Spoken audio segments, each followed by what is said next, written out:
everyone, welcome back to Learn with Chipra. So in today's video we'll talk about active listening. तो ये active listening क्या है? ये एक effective communication का बहुत important part है.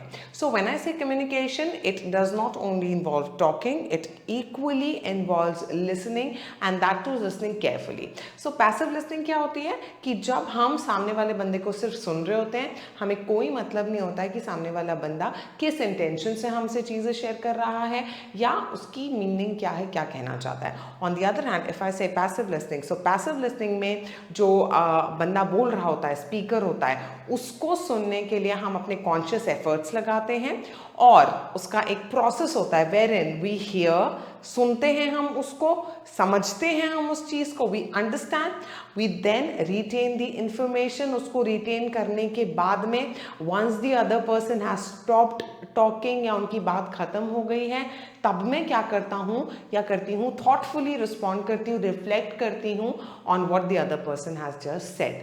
ऑलराइट, सो ये बहुत ज़्यादा इंपॉर्टेंट होता है किसी भी इंसान की पर्सनल प्रोफेशनल लाइफ में. If you really want to work well with people, तो ये अगर आप मास्टर कर लेते हो एक्टिव लिसनिंग, तो आपको बहुत सारे बेनिफिट्स होंगे जो मैं लास्ट में डिस्कस करूँगी. अभी I will give you certain tips जो कि आपको हेल्प करेगा in order to become an active listener. Please stay tuned and watch the video till the end.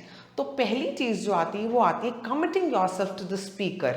Now by committing yourself to the speaker का मतलब क्या होता है कि दिमाग में रखो हमेशा ये चीज़ कि अगर कोई मेरे से बात कर रहा है, सामने वाला इंसान भले छोटा हो बड़ा हो, मुझे कुछ ना कुछ उससे सीखने को मिलेगा. और यहाँ पे सबसे ज़्यादा इंपॉर्टेंट होता है आपको डिस्ट्रैक्शंस को अवॉइड करना. सबसे बड़ा डिस्ट्रैक्शन आज की डेट में मोबाइल है कि कोई बात कर रहा हूँ, मैं मोबाइल में हूँ. We have a tendency and we generally do that. आप खुद अगर सोचोगे बैठ के तो आपको लगेगा हाँ मैं ये करता या करती हूँ.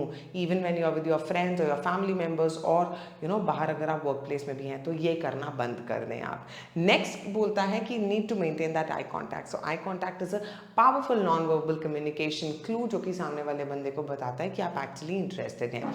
Then is your you should not interrupt. Interrupt कब नहीं करना? जब तक सामने वाला बंदा बोल रहा है. मुझे बोलना है कि जब सामने वाले की बात खत्म नहीं होती और हम बीच में कट कर देते हैं. तो आजकल तो स्कूल में नर्सरी में जब बच्चे जाते हैं ना तो उन्हें सिखाया जाता है बेटा do not interrupt when somebody is speaking.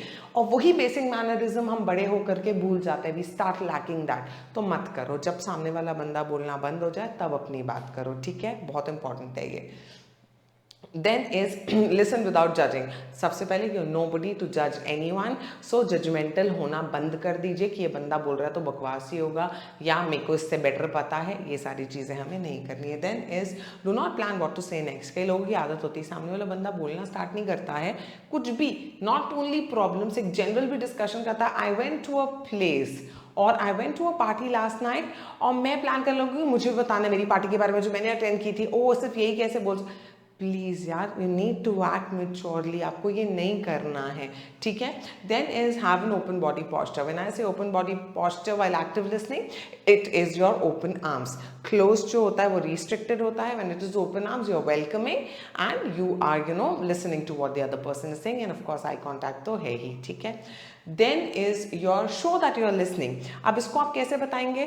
तो बीच बीच में आप बोल सकते हैं यस, रियली, ऐसे करके, सो दैट सामने वाला बंदा क्या आ रहा है, एंकरेज हो रहा है.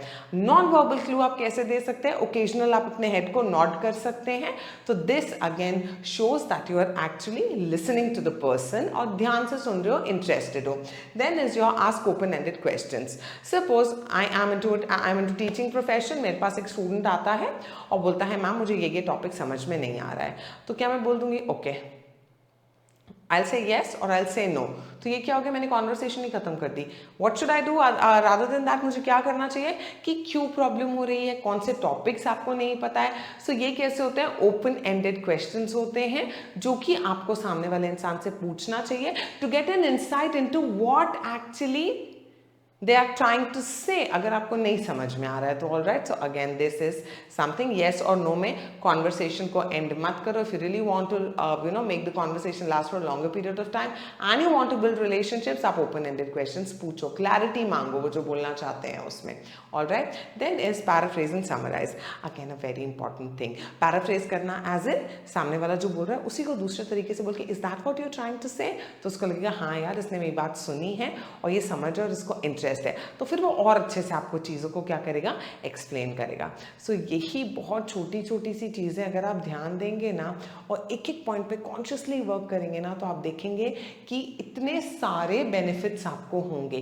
पहला बेनिफिट बोलता है it helps you to build connections और बिल्ड रिलेशनशिप विद पीपल। जब आप एक ऑर्गेनाइजेशन में होते हो या जाकर आप एक फ्रेशर हो, जा रहे हो काम करने के लिए ऑर्गेनाइजेशन में, and when you practice active listening, आप देखोगे कि जब आप बात करोगे तब लोग भी आपके सुनेंगे and you will be able to build rapport with people, है ना। तो ये एक बेनिफिट। दूसरा बोलता है helps you build trust, of course with that comes trust. Then helps you increase your knowledge. जैसे कि मैंने बोला, we have something to learn from every single person, no matter how small, no matter how big that person is, elder हो, younger हो, you increase your knowledge in a way. It prevents you from missing critical information. Yes, अगर मैं सिर्फ here करूँगी, suppose I am sitting in a meeting, एक बंदा presentation दे रहा हूँ, मैं सुन रही हूँ ना, और मेरा दिमाग जो है वो कहीं और है। बोलते हैं ना फिजिकली प्रेजेंट मेंटली एब्सेंट, ये मैं कर रही हूँ तो मैं क्या कर रही हूँ, आई एम पैसिव लिसनिंग, तो वो आपको प्रॉब्लम करेगा। But on the other hand अगर आप एक्टिवली लिसन कर रहे हो तो इन्फॉर्मेशन मिस नहीं करोगे, तो कहीं पर भी जा करके कॉन्फ्लिक्ट जो है वो अकर ही नहीं करेगा। All right, so these were some benefits of active listening, and I've already given you tips on how to become an active listener. So please pay attention and go practice and be an active listener and improve your overall, communication या आपका जो soft skills है उसका एक important part होता है. So yes, thank you so much guys, and I'll see you guys super soon with new videos. Bye bye, take care.